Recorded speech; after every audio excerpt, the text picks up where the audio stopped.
Thank you, Mr. Chairman.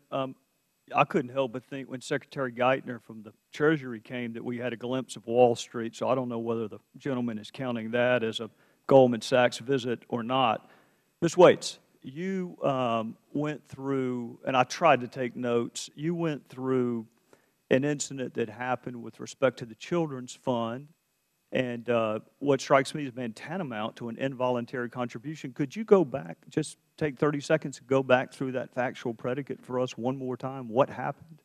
Well, in 2004, when I went to the delegate assembly, we were told right off that it was non-negotiable. We had to make a donation to the Children's Fund in 2 separate payments that amounted to $180, which I finally did, and I procrastinated because I couldn't figure out why it had to be 2 different payments, and I couldn't figure out why it wasn't tax deductible.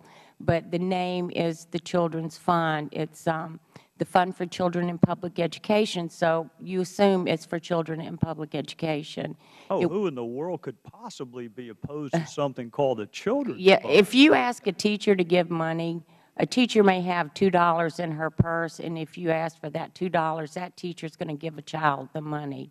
That's just what we do. Are you familiar with the work of the Children's Fund? I was not until the last day of the assembly when they announced that the money that had been raised through the Children's Fund would go to the campaign. In 2004, it was John Kerry. In 2008, it was Obama.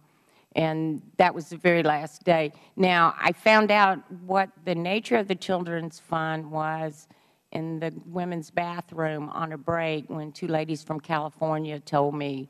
I asked them if they were required to give because everyone, you were very pressured into donating.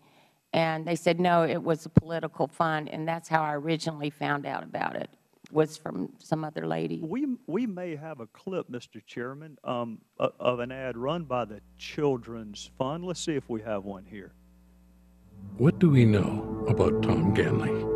We know used car salesman Tom Ganley was sanctioned for deceptive advertising. Now he says he wants to bring jobs back from overseas. The same Tom Ganley who signed a pledge to protect tax breaks for companies who ship jobs overseas. Can't trust Tom Ganley on cars, can't trust him on jobs. We just can't trust Tom Ganley. NEA Fund for Children in Public Education is responsible for the content of this advertising. Wow.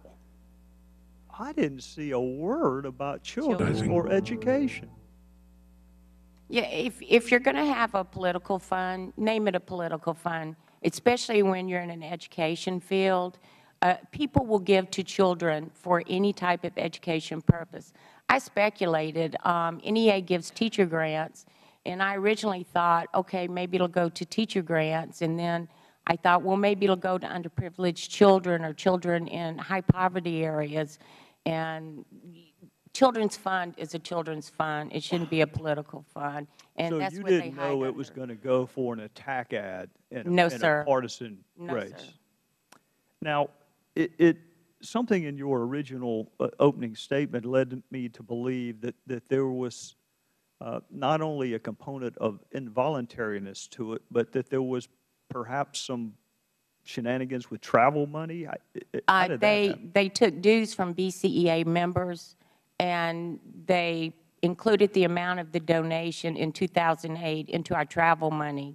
Because when I kept insisting to have the money back, I was told to stop insisting because the amount was included in my travel money that was separate from my travel money, so which infuriated me even more. They used our BCEA dues to contribute.